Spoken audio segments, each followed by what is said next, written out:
Hello and welcome to the Bat Cave. I'm your host, BlindBat8719. On today's video, I'm playing for you my Killian Ink Duelist deck, as I affectionately called It's Time to Duel. I'm not the first one to come up with that joke, but I saw it and I really like it, so I'm naming the deck that. Before I go further into the deck, I'd like to make a small ask of my audience to just hit the subscribe button down below. Help me grow my channel, it'd be greatly appreciated. So now Killian Ink Duelist costs white-black for a 2/2 legendary creature, human warlock, with lifelink, menace, and spells you cast that target a creature cost 2 less to cast. This last ability is pretty amazing, as it will allow me to get a mana reduction on spells that target my opponent's creatures, so like my removal spells, as well as any auras that I use to pump up Killian. Now this is my first deck that I built and been playing with since Strixhaven came out, and it's been a lot of fun. It's a Voltron style deck, and for those of you that don't know what Voltron style means, is that basically you take your creature, typically the commander, and just put as many pump effects on it, whether it be equipment pumps or it puts aura pumps on it, and try to defeat your opponent usually with combat damage, and specifically commander damage. We don't have that in the format, but essentially the idea still applies. I'm trying to make Killian as big as possible to beat down on my opponent and get them dead before they can deploy their strategy. So this is supposed to be a really quick deck. I try to make this as fast and aggressive as possible. It can be a little bit of a glass cannon-ish, where if all the pieces don't come together or my opponent's able to stabilize, I'm going to lose out. But the rush of trying to kill somebody as fast as I can is where the goal of the deck is. So starting up with the Voltron pieces that I'm looking forward to trying to make Killian more powerful. We have Dub, 2 and a white. It gives him +2/+2 in first strike. Those are the important parts. The bonus, it becomes a knight. Now with Killian's ability costing, it's begun Dub as an aura is a spell on the stack. So when it targets Killian or any other creature while Killian is out, it actually only costs 1 white, which is pretty awesome. So I can play him out on 2. While this is normally a 3-drop and I will be playing this on turn 3, it would only cost me 1, which leaves me either more mana to either protect him or do more pumps. Heliod Suncrown works really well with Killian, as Killian has lifelink, so every time I attack with Killian, it will constantly get pumped from Heliod's effect, and I think that's and that's why Heliod is in the deck, as Killian is a reusable source of lifelink, life gain. Light of Promise, similar to Dub, it costs 2 and a white, and will get the reduction if we target a creature, any creature with Killian out, so it becomes 1 white mana for me. And it has, Enchanted Creature has, whenever you gain life, that many +1/+1 counters on this creature. This will make Killian go berserk. So you put this on Killian, you swing in for 2, you gain 2 life, you put 2 counters on him. Now you hit him a next turn for 4, you gain 4, you put 4 counters. So now you went from 2 to 4 to 8. So this can definitely get out of control really quickly.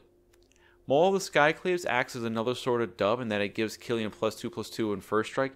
The addition the Skyclaves gives him is flying, so it's more evasive and harder for the opponent to block. I don't really hope, hopefully Killian doesn't die, so I don't have to reuse the equip cost, but that's what Halvar, God of Battle, is here for. He says that creatures I control that are enchanted or equipped have double strike, so Killian will be a lot more insane, especially with the double strikes, and I have, say, the Light of Promise on him. That makes short work of the opponent. But even then, if, say, again, I get stuck with Halvar out and a ownerless Maul of the Skyclaves, I can just move it over really quickly to Halvar or to another creature, which is nice. Sword of the Realms is another use for Halvar, as it will give Killian +2/+0 in Vigilance, which isn't terrible. But if Killian were to die while holding the Sword of the Realms, he comes back to my hand, so I don't have to pay 2 mana for him. I will talk more about that strategy when I get back to the protection spells. The other things we're looking for pump things or payoffs are Basri Ket. This +1 puts a +1/+1 counter on Killian with another source of power, as well as making him indestructible, which is always nice. The -2 I don't really see happening as much, but working towards the -6 is definitely a possibility.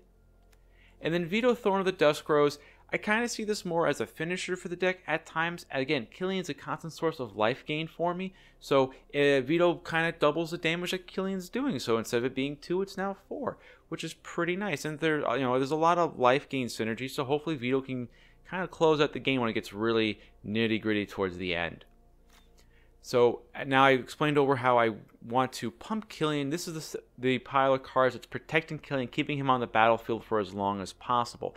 This is a very aggressive, streamlined deck. I'm only playing actually 23 lands, 21 actual ones, and 2 other ones as I'll get to later.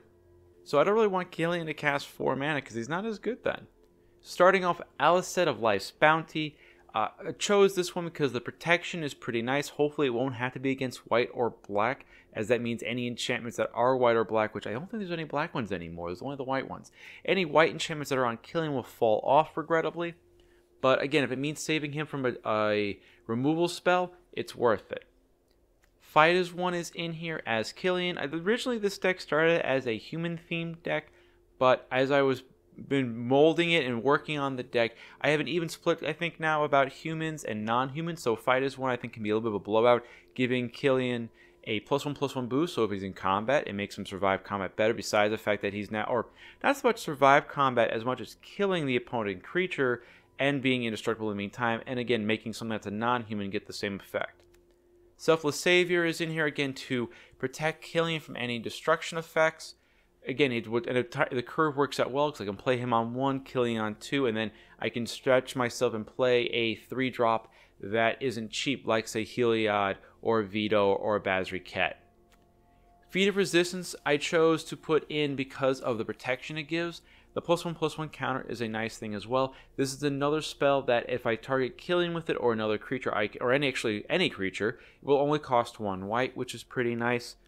When I was trying to find cards that protect Killian, I went more for the risky ones because I could go for something that costs more up front.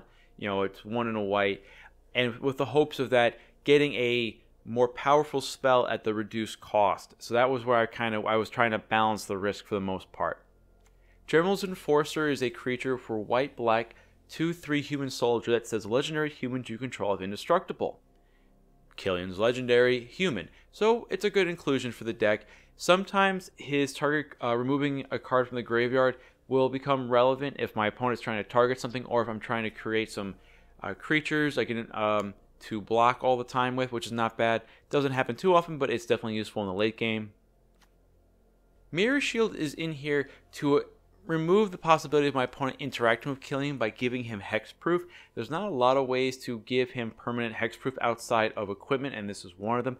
I really haven't had a chance to play with it in the deck. It's more of a new addition, but I think it's something that will be really useful, as it prevents, again, as I was saying, the opponent from interacting with him directly by pointing a targeted removal spell towards him.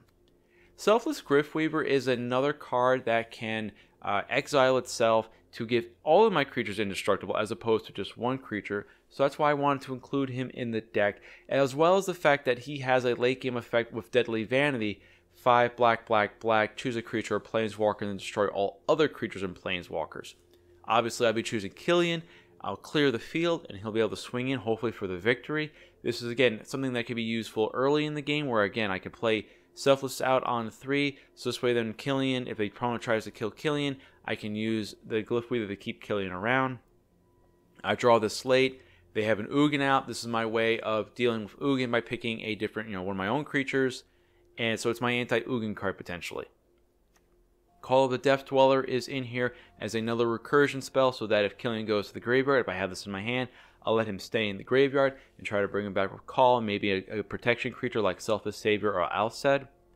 And Lurrus to the Dream Den kind of does the same thing by letting me recast Killian out of my graveyard. Killian has Menace. One of the ways that I can keep him around longer is by removing my opponent's ability to block him. So all the removal spells I have to deal with the creatures for the most part, starting with Giant Killer. This one I felt was a pretty good inclusion. Again, I started off with saying I was a human focused deck, but chop down 2 and a white, destroy target creature with power 4 or greater. It's pretty fair cost to effect ratio, but with Killian out, this actually only costs 1 white, so that's pretty decent. And then being a 1-drop isn't terrible as well. Paying 2 to tap a creature is not the best rate, but it's serviceable for the deck. Glass Casket is a cheap removal spell that removes cheap creatures. So this is something where I plan on using it more like if they play a Mana Dork, or they have 2 creatures that they can combine and kill Killian. I can just play this out, and he has smooth sailing. Unfortunately, this is more of an ETB effect than it is an aura. So when this actually targets something, it's already in the battlefield as opposed to being on the stack. So I will have to pay full cost for Glass Casket. Kitesail Freebooter is a 2-cost, 1 black, 1 and a black, 1/2 human pirate creature that lets me look at my opponent's hand and remove a non-creature, non-land from it. This is one of the few cards that I may consider playing before playing Killian out, as he will let me look at my opponent's hand. If there's any removal spells, Kitesail Freebooter will be taking the removal spell out, so Killian has a free chance of surviving the following turn. Dire Tactics is just a cheap removal spell that exiles a creature. Killian's a human, so more often than not, I won't have to pay the cost of losing life equal to that creature's toughness. But again, it's a cheap removal spell that gets rid of a creature, so Killian can come on through and deal damage to my opponent. Humiliate is another hand removal spell. It's funny because I was so used to playing the Ravnica one that was black and blue, so it was interesting seeing what a white and blue hand disruption spell would look like. And again, so getting the removal spell out of my opponent's hand and putting a +1/+1 counter on Killian is awesome. Vanishing Verse is a new one from Strixhaven.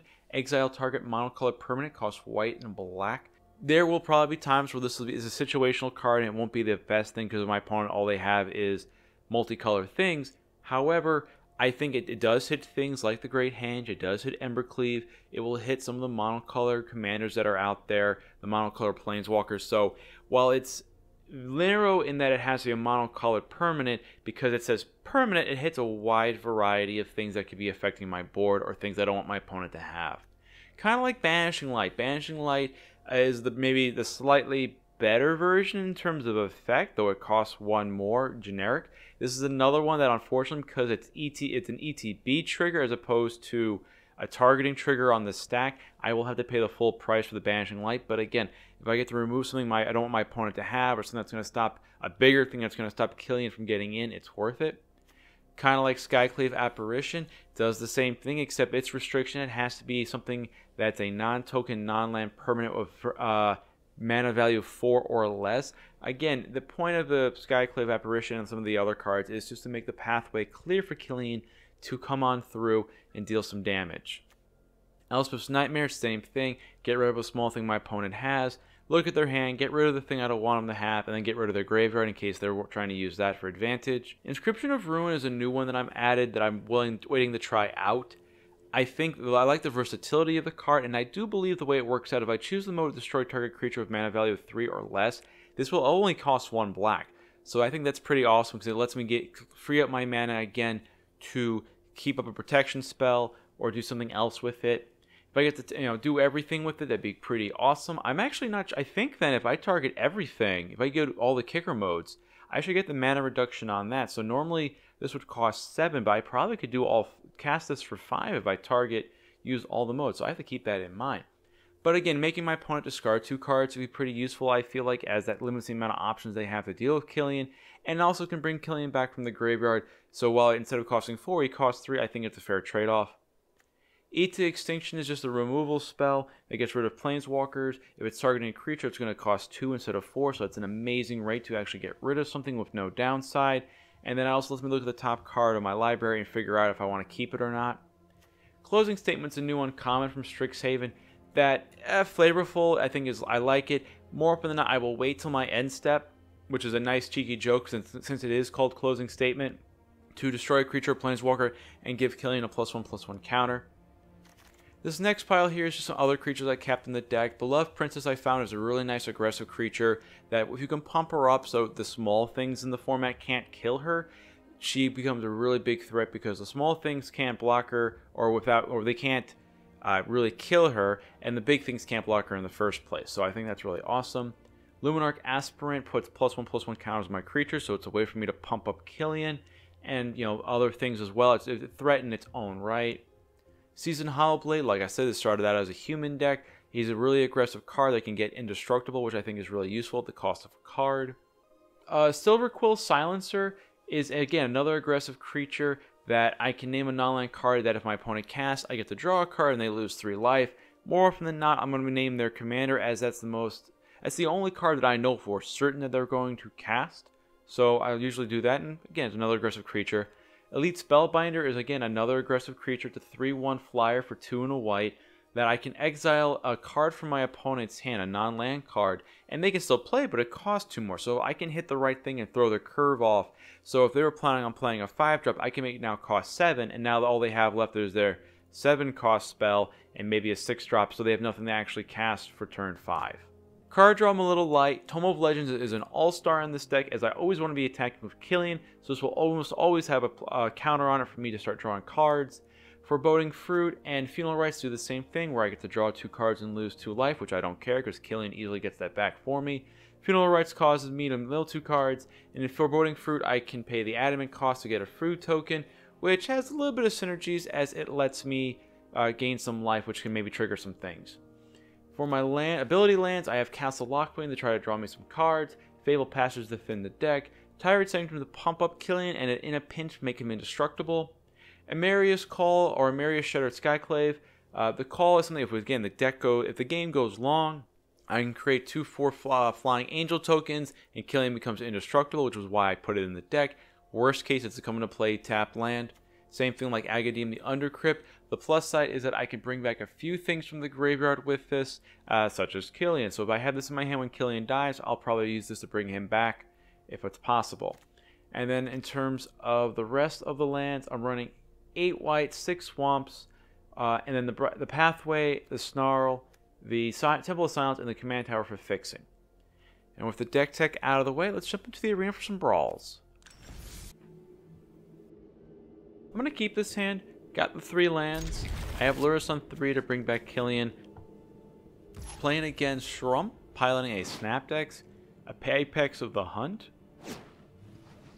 So it's Mardu. I'm just going to play this first. I don't have a turn 1 play.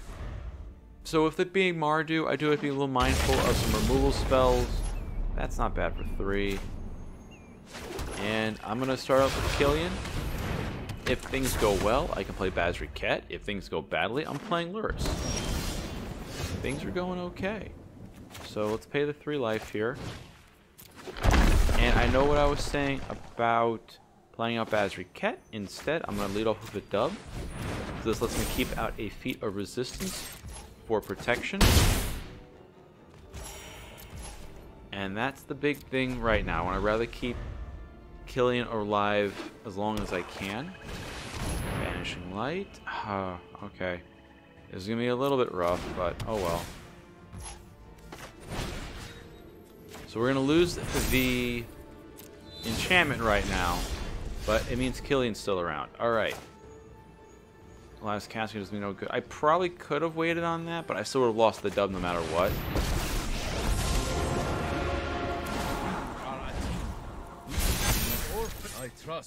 Now, it's also possible here that I made a mistake, that I should have probably used the -2 to put another creature into play. Relic Robber. Alright. I don't think he had a token. You hit me. Alright, that worked out fine. Glass Casket works. So, counter here. Now is the time to strike. Let's see, what's the best bet? All of these don't look that great.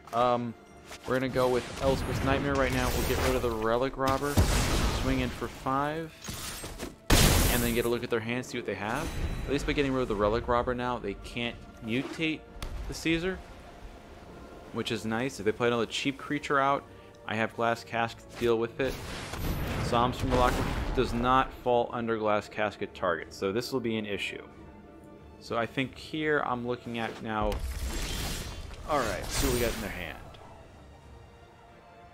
Nothing. Alright. Nothing that I can hit, regrettably. Play out the land.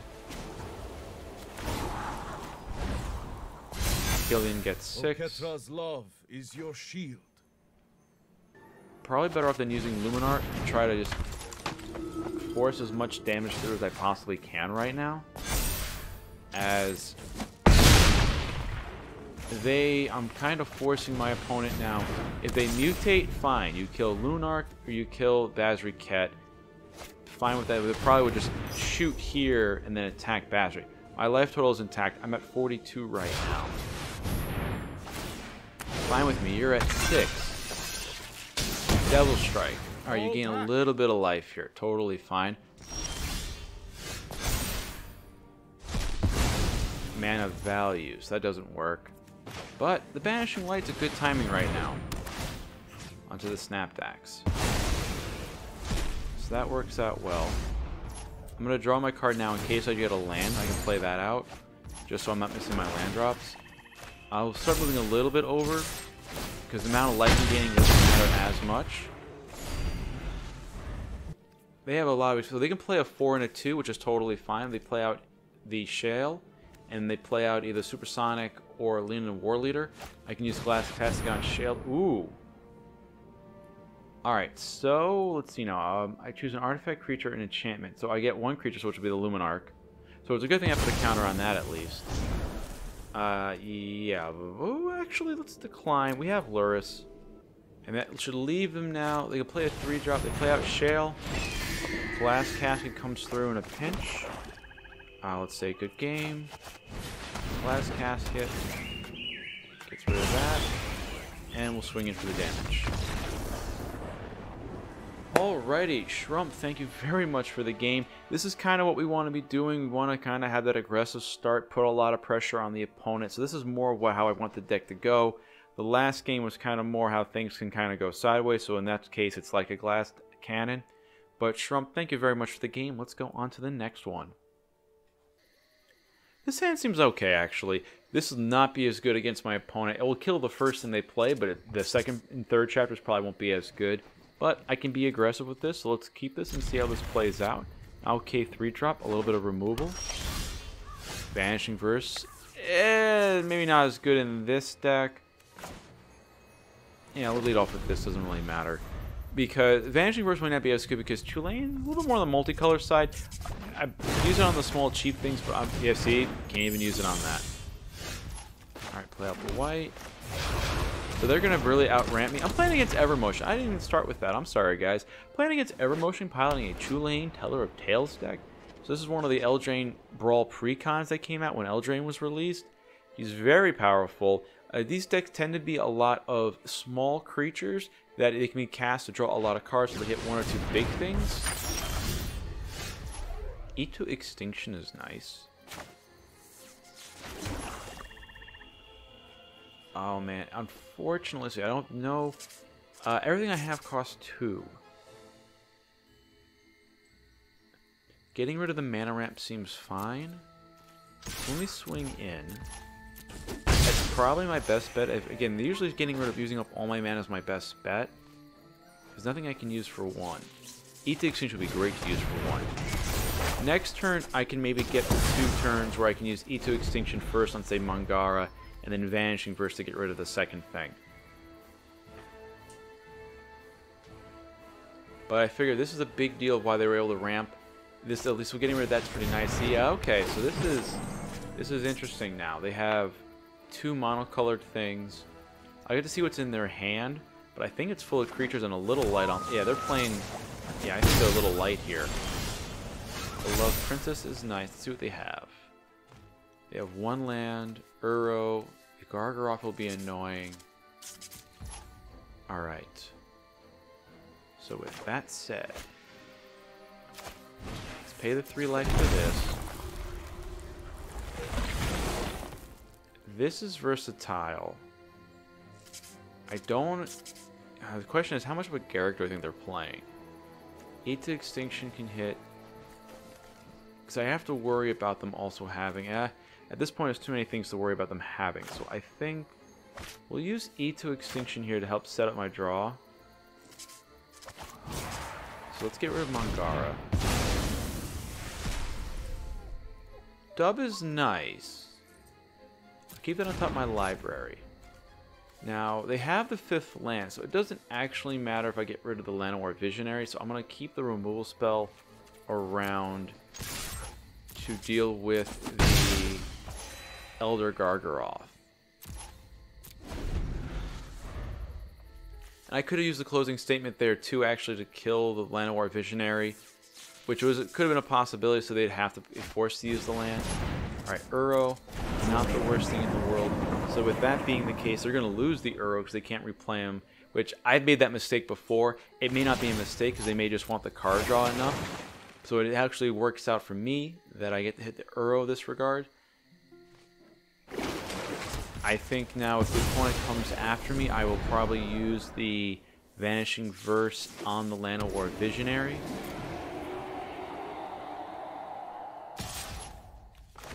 This is probably being a little bit aggressive. Is it worth it? Is it really worth it?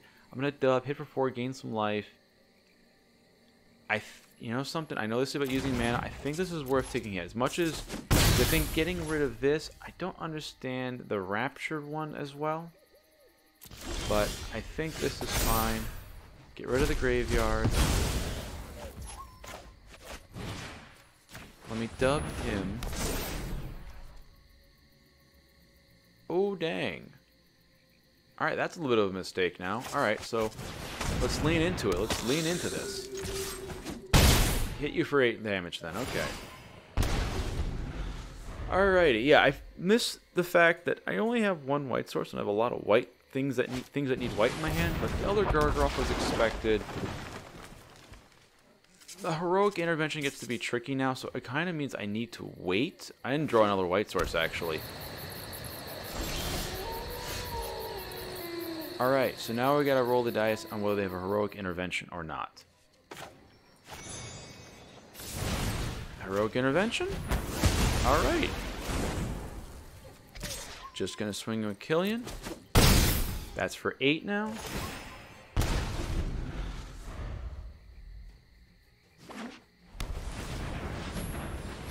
More snow. That's not looking that great. 5. Alright, Chulane. Play the 3-drop, draw a card. This gets to be a little tricky. Now we're gonna get that extra white source. That'd be good. Black. Alright. Let me swing. He has to block with 2 things.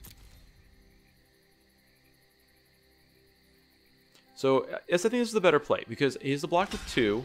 So I get rid of 2 things right off the bat. He has first strike, so it doesn't really matter. There's 4 there, and I would say closing statement. We'll wait till closing statement, make it as cheap as possible. And the turn, target Chulane. Oh, would that have been a difference maker? I didn't even think of that. I forgot about that. If I had done that before, 5, he'd be down to 2. So now the big threat I have to worry about is Ugin, which Vanishing Verse does not hit, but closing statement does. Land. Alright, a couple more creatures. I think I got him at this point, though. Tangled Thoradin. Because they need a way to kill Killian. Now, I think they're just attacking, and then they're going to pass. Alright. Evermotion, thank you very much for the game. That was a lot of fun. Let's go on to the next one. This is an aggressive start. I like it, actually, because I have plays on, 1, 2, 3, 4. I have a curve all the way out. Playing against Triple X, Yellow Swag for Jesus Triple X, piloting a Yasharn Implacable Earth deck. So I would expect the best of green and white, essentially. The big thing I have to keep in mind is that you can't pay life or sacrifice. I can lose life, I just can't pay it. So I say hello. Now, if I could pump the Beloved Princess, that would be great, because I think they're going to have a lot of big things. So if I can just get around the small stuff, like a Charming Prince. Alright, black. I'm going to play out the curve here. Can't. I need to make... He needs to be bigger for the Beloved Princess to swing in, unfortunately. Alright, Spellbinder Elite's a good 3rd drop. Possible it's a better 5-mana play, potentially. So let's go with Elite Spellbinder. See what my opponent has in his hand. Ooh, boy. Alright. Shadow to the Sky. We're going to get rid of that. Swing in for 2. Alright, so they're... Oh, this is their 4th... Okay, they can play this, but this is their 4 last drop. They're going to get the 5 with Solemn, then. Solemn. Alright.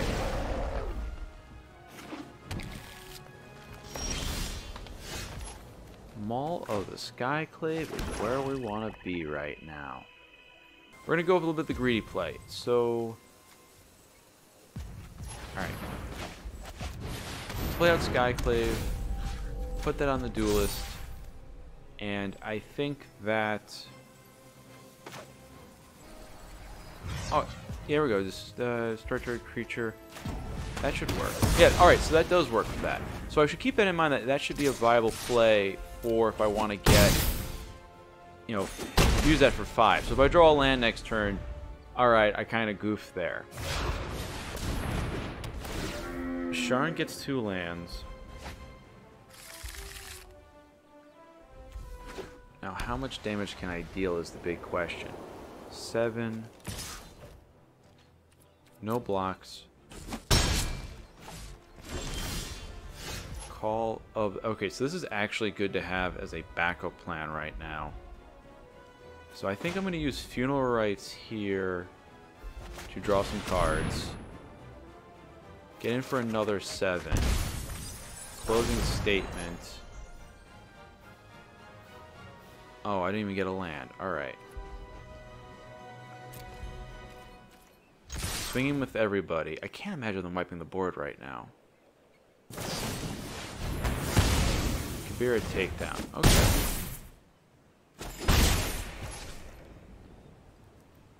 Oh man. Alright, Alstead. Is he gonna wipe the board is the question.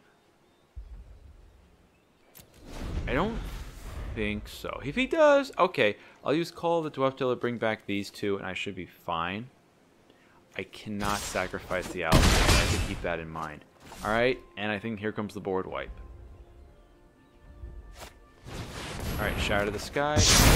Good, I got my 5th land drop. This is all good. Unfortunately, nothing gets haste. Decline. Alright, so let's see if we get a little magic going for voting. So we'll play this out.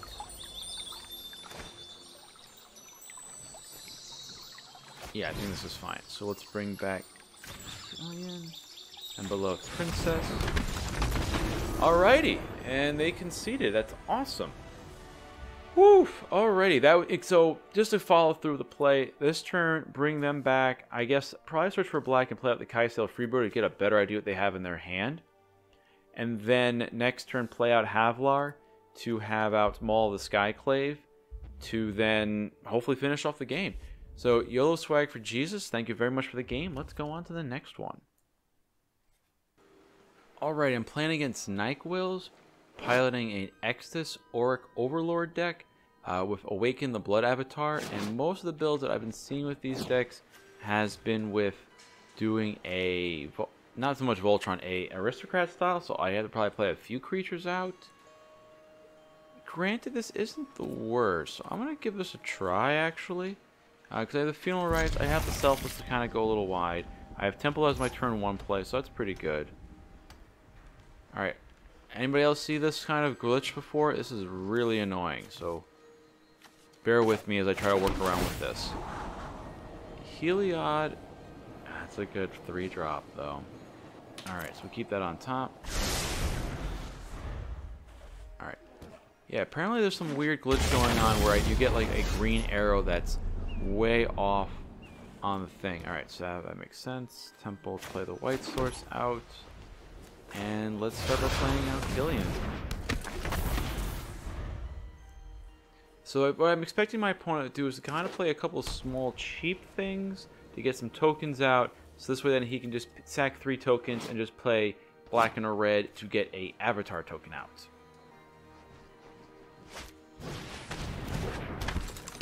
Alright, Archfiend Vessel. Of course, he has 2 drops. Okay. Lurrus isn't terrible. I think here, though, I need to play out... I think I need to... Let me swing in. If I swing in, play out Lurrus. Let's swing and see what happens. I don't think they're going to want to block, per se, because they want these creatures to sacrifice next turn. I was right about that. So let me play out a Selfless Griftweaver. So I have a creature to sacrifice for Killian's sake. And then when they have the 1 creature left, I'll figure out what I'm going to do to deal with that. Alright, I get a moment's reprieve at least. Temple of Silence, which is nice. The other thing that's crazy too, again, since they could sack a creature, next turn all they need to play out is 4 creatures, and they're able to do everything. Pass. Okay, the Serrated one doesn't have Death Touch. None of this has Death Touch, which is nice. My turn. Alright. What can we do here? I could play out a Mirror Shield, and that will give him 4 toughness, which means he would survive. So pay the 3 life for this. I think going with the Mirror Shield play is the right one to go for right now. Heliod won't be turned on right away. And I can see the opponent maybe giving one of these creatures protection from something.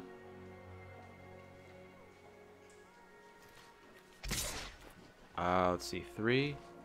It's probably worth the swing in here, as they would have to commit 3 creatures to block it, and I can kill 2 of them, so they won't be able to go off with his ability next turn. So I'll at least get the extra damage in while I can.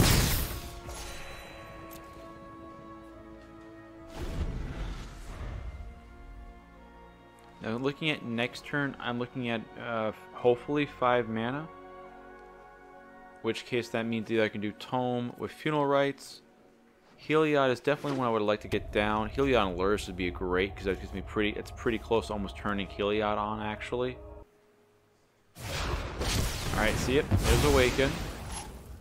That resolves.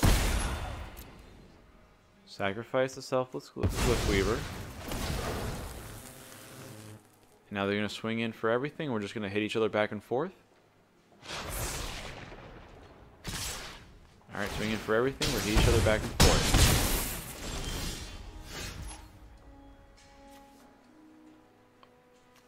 Oh, okay. Glasscaster's pretty good actually for 2 mana. Let's not go with the greedy play. Let's just go with the obvious. Let's get rid of the token, so I don't have to worry about that anymore. Play out Tome. And let's hope that the opponent can't put out enough creatures to do this again. Next turn, I definitely have to play out Lurrus, so I have at least another creature to sack in case they try to do that again. Oh boy. Alrighty. My Lurrus will not be as good as their Lurrus. Alright, another token. Alright. 1. Alright, take the 1. 5. Okay. I think my best bet here is to draw a card with the Tome. See what I can possibly get. If I can make him bigger, that'd be awesome.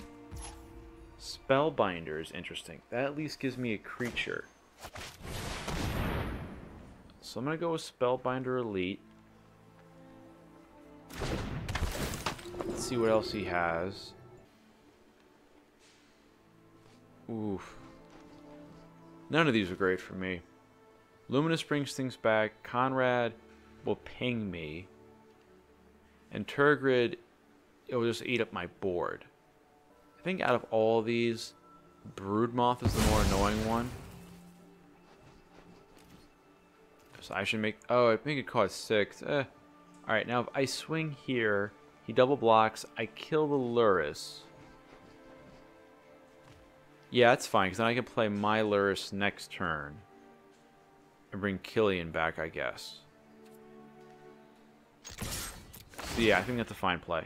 And then I get to still draw another card. No, I don't get to draw another card. That's fine, though.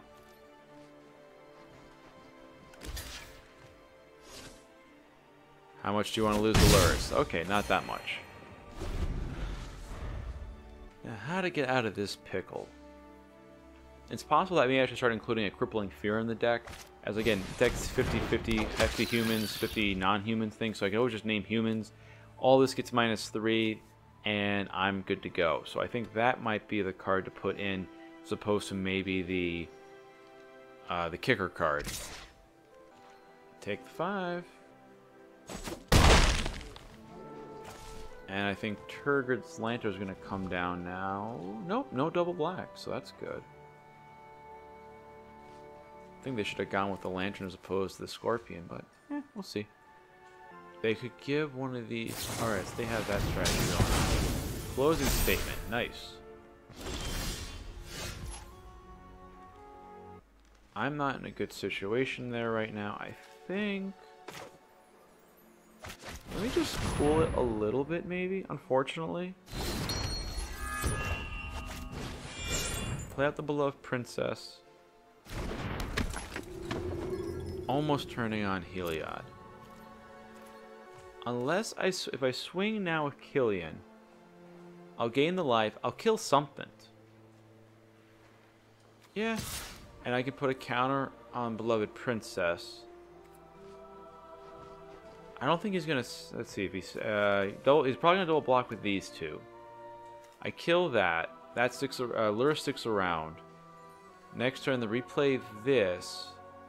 In this case, then I lose the beloved princess, and then the Killian. Oops, no. I think it's a no attack. I think I can't attack here.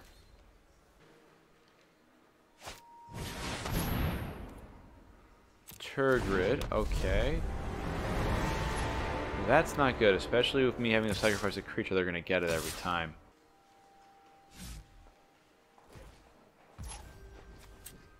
Let me draw the card. Alright, Luminarch Aspirant. That helps a bit.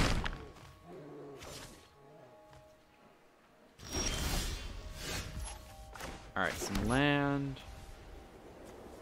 Let's see here. If we do 3 and 2... 3, 2, I can still draw a card. So let's draw the card, see what happens.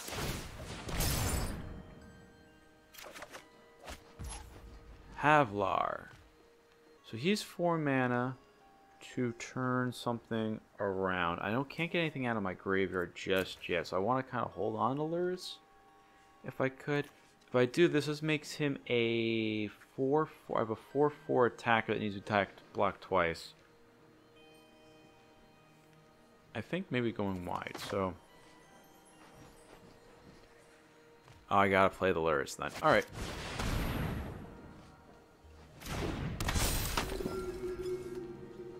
That's enough there. 3/5.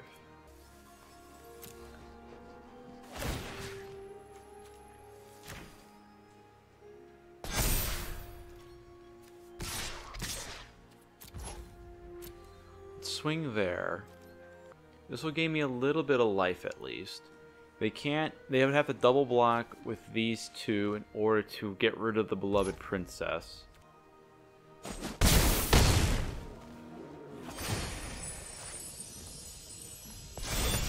Counter on there. And then I think I'm better off drawing with the... If I draw, lose the 2 life, 10 in the air...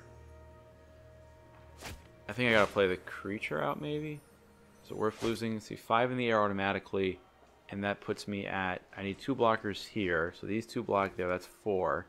That means 5... Alright, so that's 5, that's 10, that's 11, so that's 3. I'm gonna play out Lurrus this way, I have a little bit of a better blocker in some of the small things, and I can gain a little more life that way.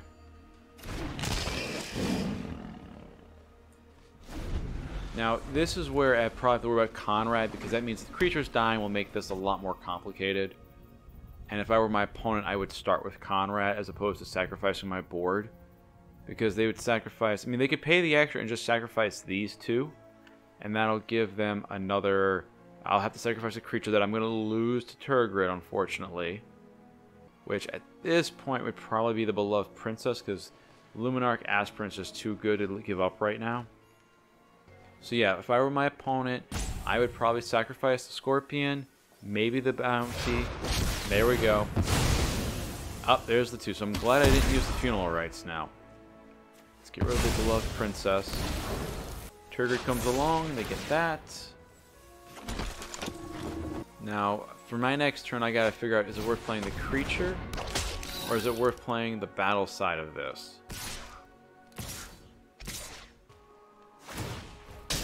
Deals 3 damage. I gotta block 7 of it. So if I block here, that's 9. I'll gain 3. puts me to 10. No sacrifice outlets. I'm cutting it very close. I think my math is right, though. Oh, okay. And then let's put another counter. Oof. Put on Lurrus. Put it on Lurrus for right now. Fight as one is good. If I do, this is 2, 2, and 2. So 2, 2, and that leaves me. All right. So yeah, play out the backside. Another graphical glitch. Great. And then who do I want to give vigilance to? We're going Voltron here. So. And now will we put a counter on? Let's put a counter on. Who's going to die to what? That makes us 4 toughness. Go with Killian, I guess. Swing with these two.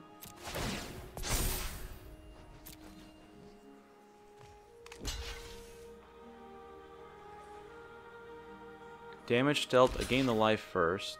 So that should be fine. Ooh, this is where things get interesting. Okay.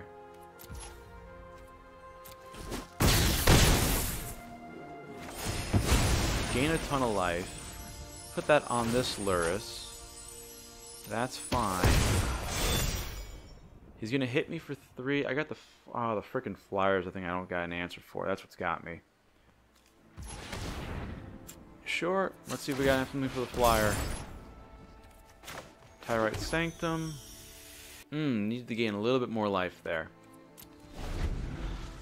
So I probably should have swung with the Lurrus then. That would have given me what I needed. Alright, let's see if they just swing in the air or they're afraid of anything. True, alternatively they can name white. They can replay the Alstead, give something, say white, protection from white, and then they can swing in that way too. But if they let me, if I get a block in, I can block with Killian and Lurrus, use fight as one, give them protection from whatever the color is. Alright. Alright, creature gains lifelink. Whenever damage dealt by a creature. Damage dealt by a creature, planeswalker, or spell of lifelink also causes its controller to gain that much life. Okay. Resolve. So there's that. Good game. They have the win. That puts me down to 3. They swing.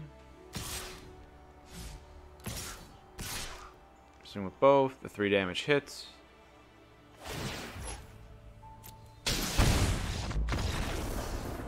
Oh man.